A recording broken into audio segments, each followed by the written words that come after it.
Well, hello there, and welcome to the candy wallpapered upstairs hallway of the dollhouse for another reading from The Secret Language of Birthdays by Gary Goldschneider and you Stelfers for March 8th, the day of nonconformity. That's right. And here at the top of the page is a visual representational image of the day of nonconformity. Well, we have us an image of what could it be? Boom! It is a compass that's making a square, if you like. All right. It's gone out of focus, but I think you get the idea. There it is. There now gone again. Any event, hey, the day of nonconformity. Does that speak to the day of nonconformity? I would say in no small part it does. A little abstract, but I like it. That said, visual representational image aside, not altogether all too important in the scheme of things. That's right. And what's the scheme of things? Well, it's March 8th, and hence it's got to be somebody's birthday. So what's important around here? If it's your birthday, March 8th, well, wishing you a happy birthday. That's right. That said, if the video finds you late, I don't know, days, weeks, months, well, I hope you had a happy birthday in that case. But for everybody else who's joining us randomly, or more ideally, to celebrate the March 8th birthday, well, I just want to say hello, welcome, and I hope you enjoy yourself. Now, before I kick things off direct, something I like to take a few minutes to do, and that is roll some dice. That's right, this is the DykASSt birthday broadcast, so I like to live up to the namesake, but I do so, more importantly, for synchronicity's sake. And I almost lost these things off the desk here. I rolled us a 6 and a 3 for a 9. Now, what is synchronicity, you're probably wondering? Well, my friends, as I've heard it told, the universe, or the higher powers that be, if you like, will sometimes or oftentimes put things in our path to help us realize our goals or manifest our aspirations. But a lot of the time, as we get out into this world, going on the daily commute, just running errands, if you like, we're often very singular or laser of focus. That's right, we got the blinders up to what's going on around us. Now, we may see the things that come into our path, but we may not lend them much credence. So we're apt to miss the things the universe is putting down in front of us to help us realize those more fulfilling things in life. So this is a little bit of an exercise to help us identify as much, all right? Get those blinders off if you like. Now, you don't have to go with the numbers that I rolled for you, but it's probably advisable you get your own set of dice if this is something you want to try, because essentially this is your sign to start noticing the things the universe puts down in front of you by looking for these particular numbers. That said, once you've figured these things out, get out into some place that's maybe near and dear to your heart, or some place you haven't explored before. I often like to bring up Main Street or the city square, so let's go with the city square today, all right? So you step off into the city square, get your directional value determined, whichever ones you decide to ascribe to certain number sets, and set off for a predetermined time that you've rolled, all right? That said, like I mentioned, get those blinders off, all right? Because you never know. Outside of your numbers, the day might start to take on just a little bit of a theme. That's right. Let's take the visual representational image, for instance. You might start seeing squares in places where they should otherwise be circles. Does that make much sense? Not to me, but you know what? I'm sure you'd notice it if you saw it. Maybe you start to see tiles that are circular instead of squares, all right? Something a little more non-conformal, if you like. Or you start seeing kids out there playing in the street with compasses, which would certainly defy expectation, I would say. All right, that might not seem very coherent, but you know what? Maybe you start to see such things. All right, a little conceptual, if you like, but here nor there. Maybe that's the kind of thing you start to see. Things that don't conform to the norm, if you like. All right. That said, maybe you get to the end of your first directional value and time limit, and you're not noticing anything out of the ordinary. Hey, that's all right. At least you're getting your steps in at the very least, right? That said, just take it in stride, step back, look around. Maybe you happen to notice something small. You might just so happen to be on old, 63rd Avenue. Hey, you know what? I would take that as a sign you're on the right path. And maybe in this instance, it's not listed as a number up on that street sign. Maybe it's written out in letters. Hey, that's a little bit nonconformist, I would say. In any event, again, take it as a sign. Roll yourself your dice again, your time value, and set off in that particular direction that you've determined. Maybe at the end of this time value, you find yourself in front of a building. That's right, it's got the numbers, 63 in the address, maybe. And you know what? just venture on inside, see what you see. Maybe it's a store that's got a bunch of school supplies, and you know what? Hey, maybe you notice on the front desk that compasses and protractors are on special. Hey, that's the kind of sign you might just take to say, hey, I'm on the right path. Maybe the person behind the desks asks you what they can help you with, and you know what? Just be open to such things and free with the information as to why you're there. I'm just here on my birthday trying to get some synchronicities to stack up, some coincidences if you like, and they're probably apt to go, who is this person in front of me? All right, show them your dice, maybe show them this video. I know it probably takes you out of your comfort zone. Nonconformity, maybe not. It doesn't. Maybe it doesn't. All right. That said, they're apt to call you crazy, perhaps. And you say, yeah, I get it, all right? I'm a little bit of a nonconformist, apparently. And they go, yeah, that's crazy, too. But you might just happen to find out it's their birthday, too. That would be a little bit crazy, too. And I like that example because, you know what? It defies expectation. But it's right in line with some synchronicity, if you like. And you know what? Nobody else is in the market for compasses and protractors or school supplies because, you know what? That sale was a couple months ago. So maybe they're apt to close up shop and join you on your journey, all right? What's perfect about that, as I hear told, the more people who are involved in such experiences or exercises, if you like, is apt to beget greater results. All right. So once again, you guys set out and you get after what's maybe nonconformist. All right. So if you happen to see, taste, touch, smell, or even intuit just a little bit of said magic that I brought up, I would say it was an accomplishment in those ends. That's exactly what I'm hoping you get out there and notice, all right? So I think you get the idea. Get out there, shake up your life a little bit, and enjoy your birthday. All right, I think you get the idea of synchronicity. Let's dive in with the birthday read, all right? Your month is March. Your day is the 8th. Your sign is 16 to 18 degrees Pisces of the Pisces II period specifically. And your quality and element is mutable water. All right, March 8th, the day of nonconformity.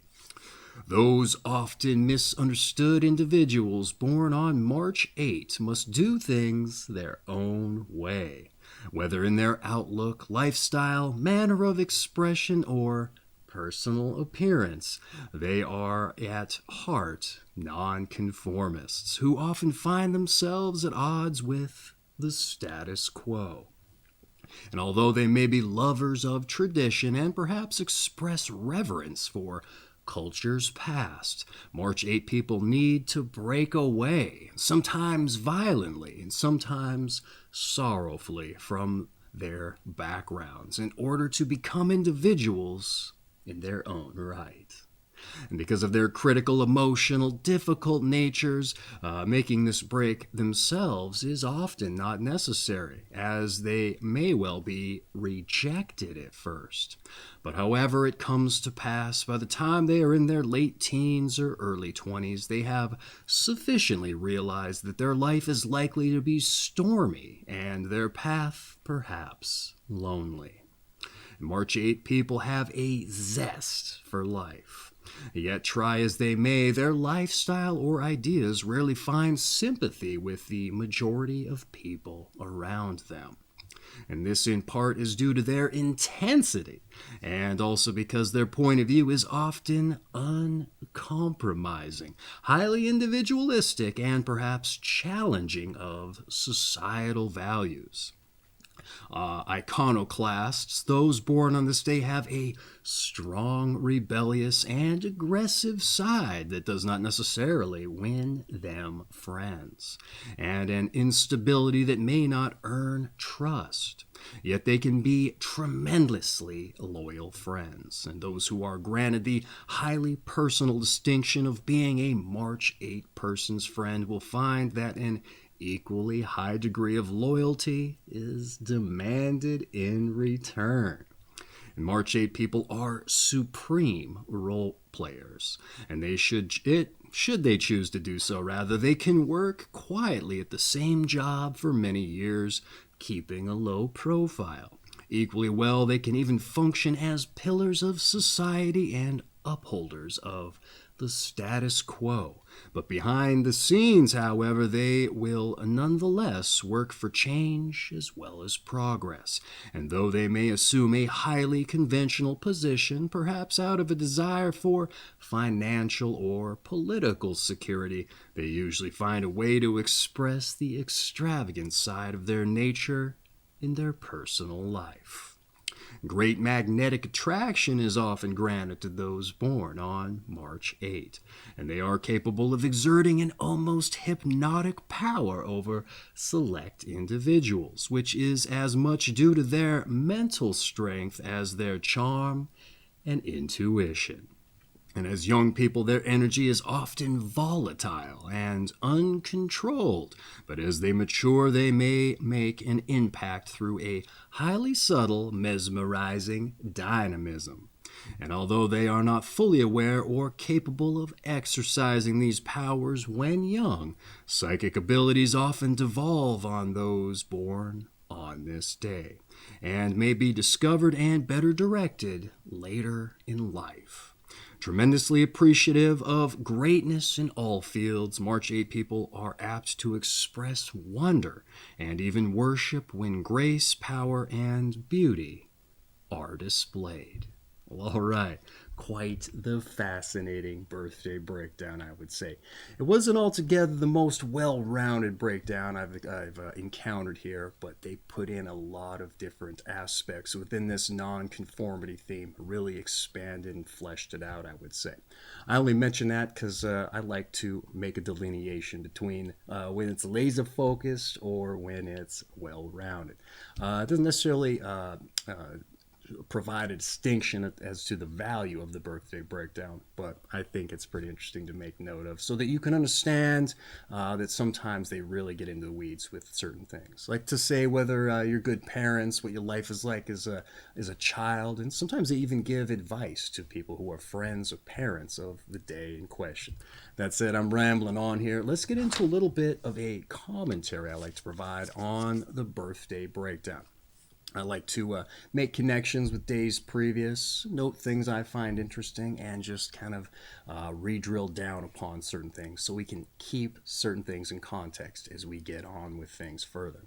All right, March 8th, the day of nonconformity. All right, you're said to be misunderstood individuals, and you must do things your own way. You're nonconformists with the status quo, and you may do anything from taking on appearances, lifestyles, and manners of expression that fly in the face of what's considered normal, all right? Perhaps just as ironically nonconformist toward nonconformity, however, I would say. You may still be lovers of tradition and otherwise you're conservative in that kind of way, I would say. I missed my place here, which there may be an explanation for that we'll get to shortly here. That said, the reading claims that you may need to tear yourself away from your roots to potentially, in potentially rather painful ways, to realize your own individuality. Of course, of action that, as it turns out, you may not have any say in yourself, interestingly. But regardless, such potentially shocking, life-altering events, you're said to possess an intensity and a zest for life, so strong that you may not find much sympathy from others for your plights, all right, your ideas, or even your lifestyle to that end.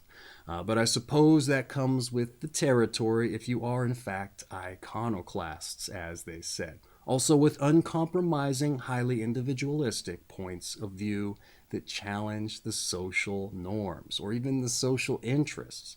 In fact, I would say the word pariah might probably be well used as well. All right, maybe not intentionally on your part, but it might just come to you because of such things. All that being considered, winning friends and influencing people may not be the easiest venture from what I gathered from the breakdown. But having said that, the reading claims you make tremendously loyal friends, for a bit of a surprise, I would say, when you do happen to succeed in that venture, all right? Though the same can be expected in return from you, all right? You want that loyalty in return, which is huge, I would say. And I can personally respect and rally behind it myself. This element of being role players, I would say, is quite interesting. It's putting on a facade, if you like, at least publicly. But behind the scenes, you start working toward change of your own ends. Excuse me. Change in your own ends, all right?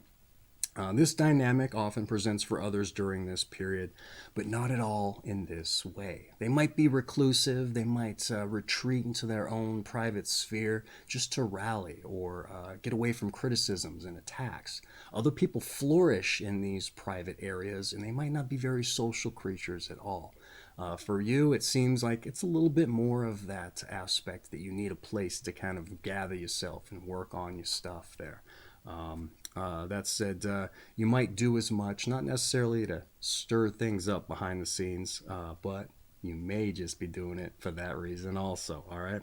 The reading culminates by relating your charm, your magnetism, and a lot of metaphysical attributes, which, surprisingly, that's not necessarily uncommon for this period. The psychic abilities and all those things they mentioned, but it is wholly uncommon for most of the individuals brought up in this book. So that said, quite the fascinating birthday breakdown. I don't want to poo-poo the metaphysical aspects of it, but I wanted to make mention of them because, like I said, they don't often present. So, you know what? It's pretty novel to bring them up when they do. So in any event, that's been your birthday breakdown. Got a little bit stifled there on account of some coughing there. Hopefully it didn't interrupt you there much. Hopefully you took some value for me drilling back down on things, providing a little bit of insight before we move on to your numbers and your planets. That's right. Okay, let me get the book here in frame for you. Those born on the 8th of the month are ruled by the number 8 and the planet Saturn, which posits responsibility and a sense of limitation, caution, as well as fatalism. And for March 8 people, the influence of Neptune, which is the ruler of Pisces, frees up this fixed energy, allowing for more expressiveness and a greater likelihood of material luck and magnetic qualities. Although those ruled by the number 8 can be quite warm-hearted, the Saturnian influence of this number often indicates a forbidding or imposing exterior. All right. Very interesting, all right? Not the most personalized numbers and planets entry, but they did personalize it for you here a little bit. Changed up some of the boilerplate for you, if you like. That said, let's dive back into the notes, see what I had to say, see if I can expand on it a little bit. The number 8 and the restrictive planet Saturn for personal responsibility, limitation, caution, and fatalism, or like say a belief in fate, if you like. One of the more grounded planets by my estimations, but when coupled with the planet Neptune, which is the ruler of dreams, visions, psychic phenomena, and illusions, if you like, it brings with it also a magnetic influence that's said to dissolve rigid and absolute natures. And so that makes a certain kind of sense that you may be freed up from such conservative Saturnian qualities, if you like. Also, by my mind, maybe a reason why you may be a bit of a nonconformist in those respects, all right? You still have a grasp on tradition, all right, even though you're out there shaking things up. Neptune-ruled individuals, they tend to have their head up in the clouds, so to speak. With higher ideals, objects of romanticism, a lot of them will dedicate themselves to a cause, or they'll turn that particular focus in on themselves. So Saturn coming into this, it kind of brings you down from that to some extent, I would argue. It gives you a certain amount of access to both the earthy and the heavenly or ethereal concerns, I would say. Also, material luck, apparently, as they said, which is a quality that's usually only mentioned for the planet Jupiter. So, pretty interesting that that came up, as it doesn't often present either. So, you got the psychic phenomena, the material luck, and conservative as well as idealistic natures all in the mix. And so, you might actually encounter a little bit of frustration if there's some conflict there, since those are two separate dynamics, I would say. Oftentimes, I bring that up because oftentimes if you get like a Saturn and a Jupiter collision, boy, those have a lot of dynamic push-pull conflicts there. So I would say in no small part you might realize a little bit of that yourself, even though they're starkly different. Having been said, that's your numbers and your planets, so let's move on to your tarot. That's right, one of the more eclectic of the New Age metaphysical ideologies for you conservative-natured individuals. But hey, you got your head up in the clouds sometimes, so let's dive into it, see what it has to say. Sometimes you can make connotations with the breakdown, kind of further bolster the things they've said. Sometimes not, but hey, we just have to find out. And then we leave it here in the book and move on. All right, here we go. The 8th card of the major arcana is Strength or Courage, which depicts a graceful queen taming a furious lion. And the queen symbolizes the female magician who can master rebellious energies and stands for moral as well as physical strength. The card's positive attributes include charisma and a determination to succeed. And the negative qualities include complacency and a misuse of power. All right. This was boilerplate through and through, total copy-paste job. But hey, what did I have to say about it here for you? Right back into the notes. Okay, strength or courage for mastering rebellious energies, and standing for moral truth and physical strength. For positive qualities of charisma and determination to succeed, which from the get, I would say, seems to line up with the breakdown quite well. You may struggle to curry sympathy for your plight, so influence in that respect seems a little bit disconnected by my read, but you're still said to be charming and have a full resolve to chase your means of expression, even if it's after work when you drop the facade, if that's something that you've put up. But negative qualities of complacency and a misuse of power, they said. Complacency, I would say, because you may turn your volatile energy in on yourself, okay? That happens sometimes. It didn't really get brought up today, but I have to assume it's baked in the bargain, all right?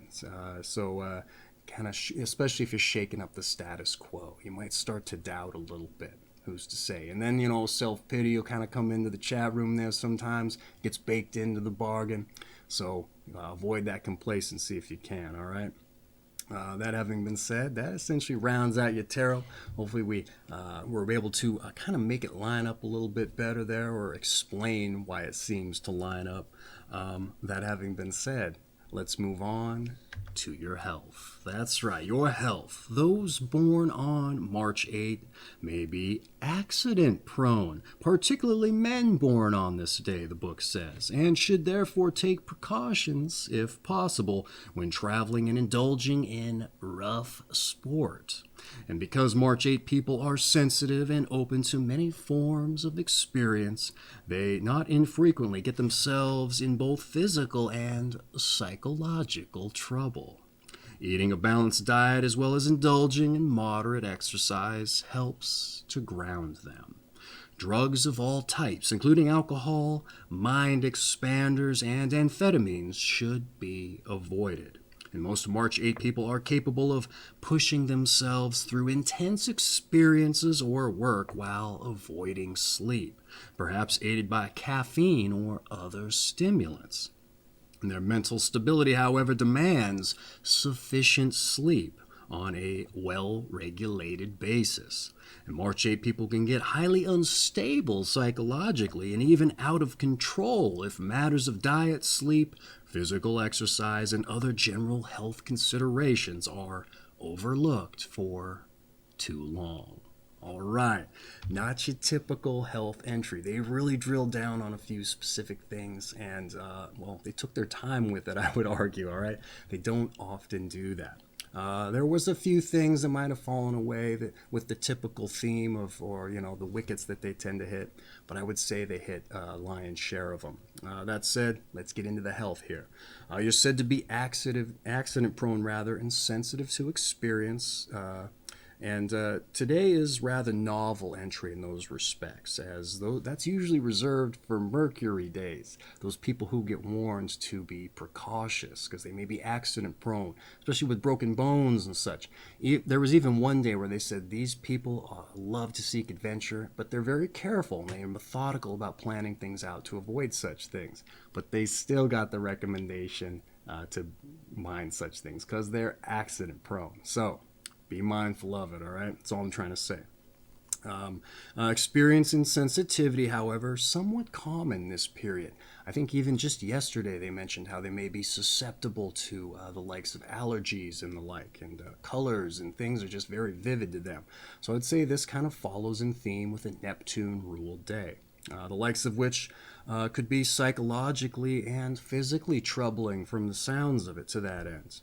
Moderate diet and exercise for grounding you, another common aspect there for a Neptune-ruled day. But mind-expanding drug avoidance, again, another Neptune thing here. You probably get enough of the psychic stuff. You don't necessarily need to try to really hammer it home, if you like. Maybe a little bit self-destructive. This comes up often for Neptune-ruled days. And also, a lot of people like to seek escape. And the problem with that is Neptune folks are already have a natural inclination to do that on their own. They don't necessarily need help in that respect. So mind yourself with the mind-expanding drugs. And they also kind of mention the caffeine and the narcotics there. There's never been an instance where they said, hey, go right ahead. But, when it gets brought up here, I would say because it might be particularly damaging for you, if astrology has any bearing on such things. But it also hasn't come up in some time, so I would also take note of it for that reason as well. They drill down on psychic instability. That's also a very rare inclusion when this does come up. So again, maybe take note there as well. What else do I have to say? Oh, the sleep thing there. Very common Neptune aspect there. Sleep is very important to these individuals. And didn't get mentioned here, but oftentimes it's also coupled with dream time. They need their dream time. There's a couple Neptune days where it was actually literally written in the book that they need at least 10 hours of sleep a day. And I was like, how are they drilling down on that? How do they know that? And I think it only came up one time. Other times there's folks that need to cultivate a very comfy, cozy room so that they can get that adequate sleep. Now, that wasn't mentioned here, but you know what? Doesn't mean you can't do it as well, all right? So just some things to note for you. Also, diet-wise, Pisces body area is the lymphatics and the lower feet, or the lower legs, feet and toes. So mind yourself, you stay away from the dairy if you can, because that helps. That doesn't help with the mucus and such.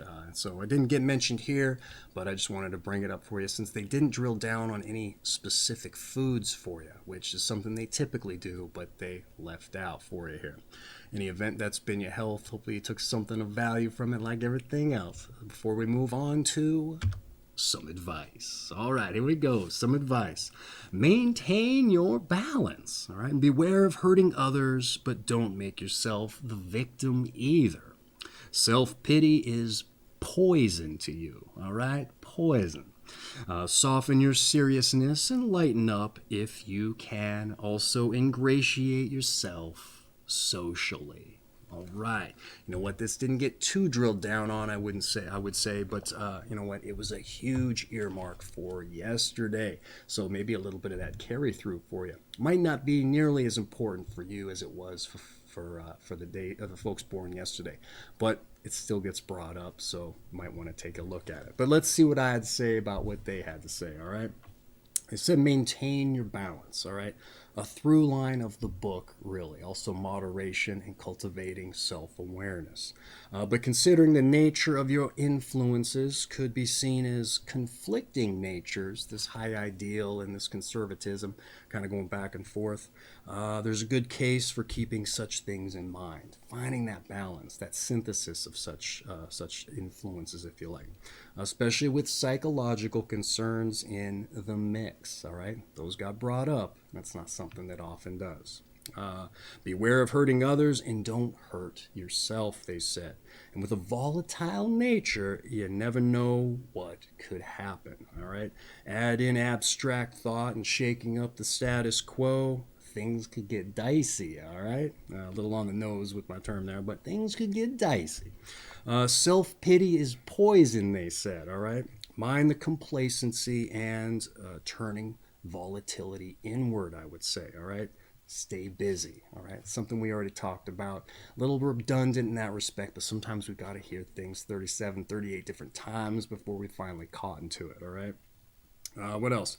Soften your seriousness and lighten up. Okay, mind the right times to be critical, I would say, and that just comes with experience. All right, so there's times to be critical, other times to just kind of soften.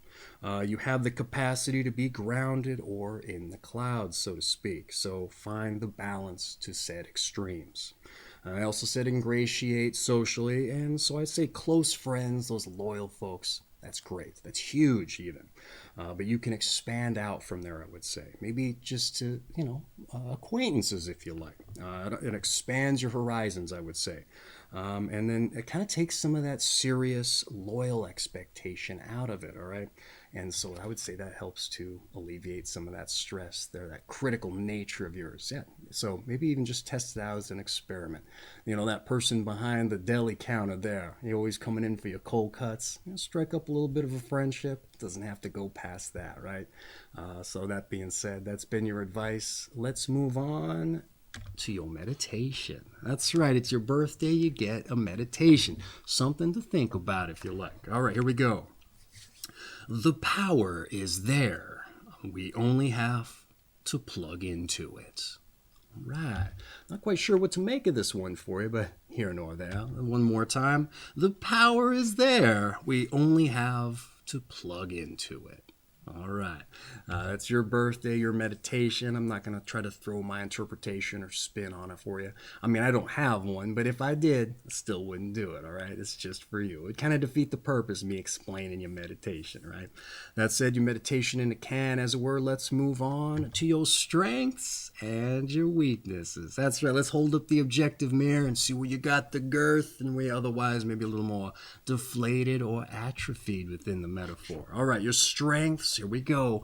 You're individual, you're magnetic, and you're intuitive. Very interesting. Magnetic, they said you had difficulty with the friends and such, so it's interesting magnetic comes into that.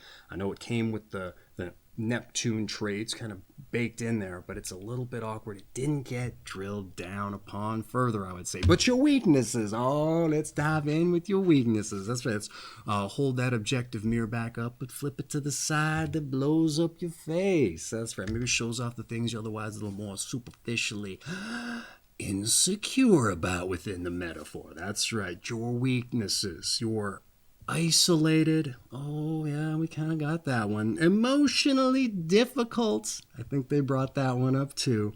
And upsetting. Interesting. Very interesting. I don't think upsetting or emotionally difficult has ever come up as a weakness, all right? Not in this particular section anyway. That said, I often like to make the case that our strengths can help us overcome our weaknesses, all right? You're individual, magnetic, intuitive. You know what? You're going to find some way that's highly unique, that's just you, to help you rise to the occasion to improve upon such things, or maybe even perhaps obliterate them altogether. You're magnetic. I would say you may not have the easiest time making friends. There's a little bit of that Saturn aspect in there that said you may have a forbidding or imposing exterior. Oftentimes that's written a different way to say they may come off with a cold exterior, be a little bit off-putting if you like, or what's the other word? I think that one's the standoffish, if you like. So you kind of got that Saturn aspect working against you. That said, even though those are baked into the mix, they always say they're warm-hearted individuals underneath that otherwise cold exterior. So it doesn't mean you're not magnetic. You may just have the Saturn aspects working against you. So try to buck it a little bit, I would say, and bring that magnetism in. And I bring that up because once you have those loyal friends of yours, they're going to help you work on your weaknesses if that's something you need help with. You're also intuitive. Hey, you know what? You kind of understand where you need to go and what you need to do to improve upon things. Some folks don't know what to do. They're too aloof. They're too out in the weeds there. I would say that's a very Neptunian kind of thing, not to be aloof to some extent. They got their mind on the higher ideals, the higher causes, if you like. They aren't quite down to earth there. So you've got that in a mix there. So rally it to your ends, I would say. But your weaknesses, I often like to make a case that they can also be strengths. We just have to know the situation and how to use them. There was a day that came up a couple months back. Impulsive was a strength, and then the very next day it traded to a weakness. So I was kind of thinking to myself, why would it change so starkly just based on a couple hours or minutes, right? So I like to make the case your weaknesses can be strengths as well, just depending upon how you use them. You're isolated. Hey, you know what? Yesterday and the days before, some of these folks would bring themselves to their little cloistered environment and then boom, get all the good work done. All right. I would say if you have the capacity to do that, then you can also flourish. All right. You just got to keep your mind on the prize there when you are in isolation, and then make sure you get out of it, I would say, because I'd say that begets a little bit of a routine where you stop getting out. All right. Stop expanding yourself out in the real world. So a balance, if you like. Also emotionally difficult. How could that be a strength? Well, I like to get into some of the unsavory aspects of these kinds of things.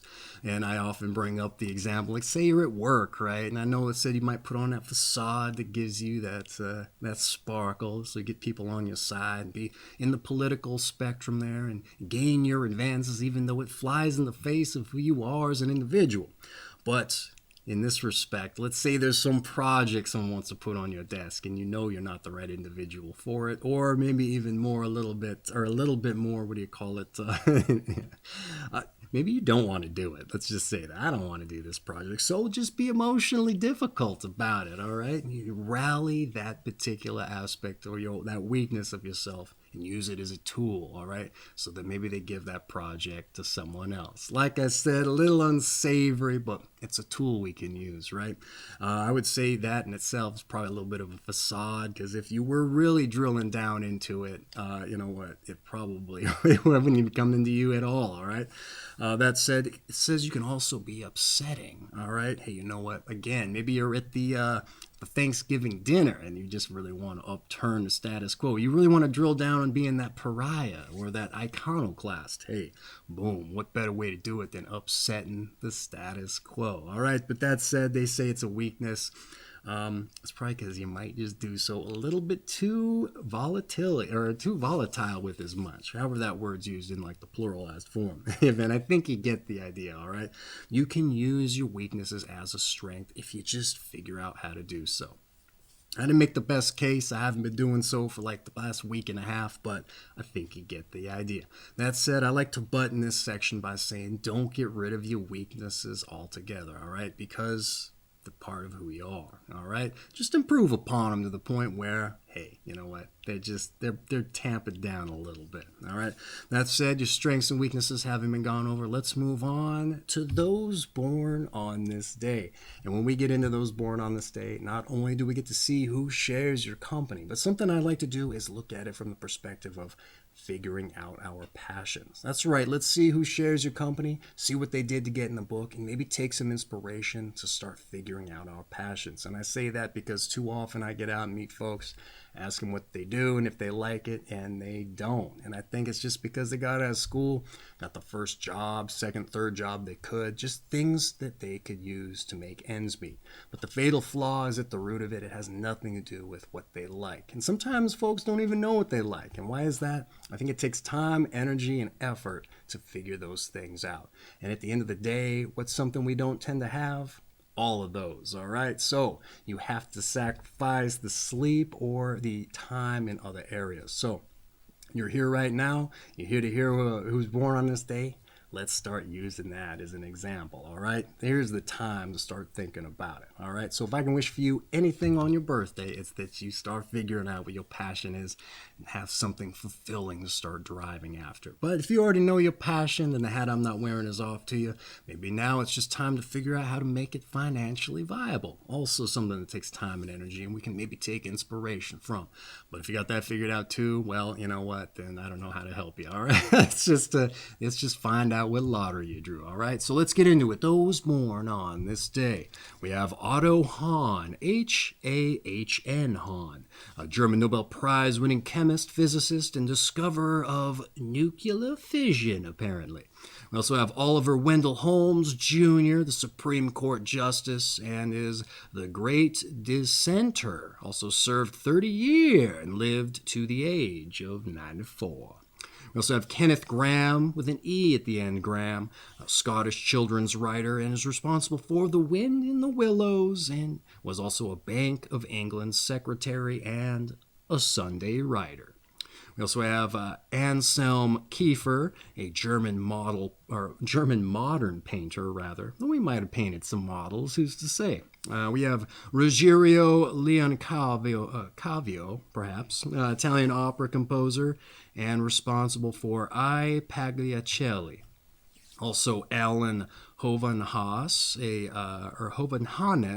a modern composer. And folks, I'm going to mispronounce like all these names, so bear with me. We also have Sid Chirizi, CYD Sid, film actress and a dancer. We also have Aidan Quinn, film and TV actor. Sir Anthony Caro, or Caro perhaps, C-A-R-O, Caro, a sculptor.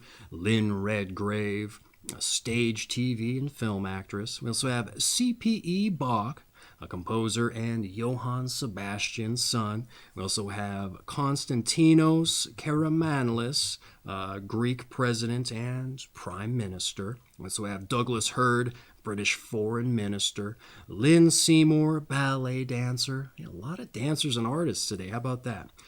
Mississippi John Hurt, the country blues folk singer and songwriter, guitarist during the Great Depression, and went back to herding cows for 35 years before he was rediscovered. How about that?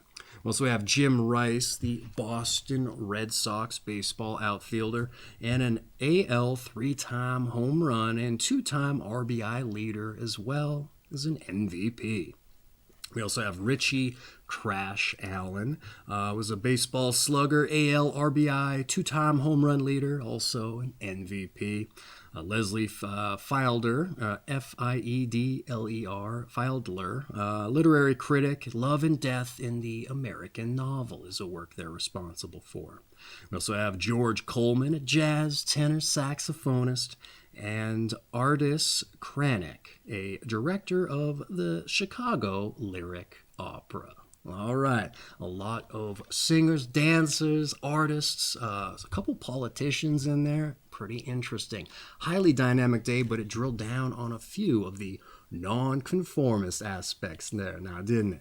I would also, that Mississippi John Hurt aspect there, very inspirational, I would say. Followed his passion for a while, then it wasn't working out, went and did something else, and then what did he do? He came right back. Yeah, he might have taken a bit of a hiatus there, a couple of years sounded like, but they came back. So passions are important. So like I said, if there's anything I can wish for you on your birthday, it's that you're driving after a passion and just got something fulfilling in your life to chase after, a purpose, if you like.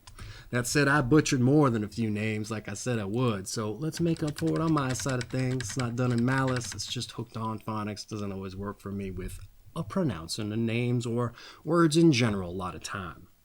That said, that essentially rounds out your birthday reading. Except to say your season is winter, your sign once again is Pisces, of the Pisces II period specifically, and your quality and element is mutable water. That's right. And this has been March 8th, the day of Nonconformity from The Secret Language of Birthdays by Gary Goldschneider and you, Stelfers. I have an affiliate link for this book down in the description if you're interested in picking up a copy. Let me tell you something, this makes an excellent coffee table book, and it's going to do the lion's share of the ice breaking if you need something to do as much when you have those loyal friends over, or just those acquaintances on the old Sunday dinner there who say maybe you're expanding socially, you need a little help breaking the ice. This thing's going to get it done. It's how it was presented into my world, and I'm all the better for it, I would say.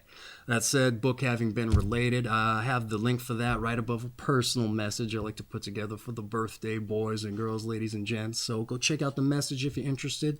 Click on the link if you want to pick up the book and you don't want to have to type it in there in the browser. Hey, save you the hassle in that respect. But I just want to say, hey, I hope you have a happy birthday. And for everybody else who joined in to celebrate, hey, I hope you enjoyed yourself, took something of value, maybe got to know your March 8th friend a little bit better, or maybe not. Who's to say if it even applies? I don't know. But you know what? I hope to see you on your birthday read. Either way, all right?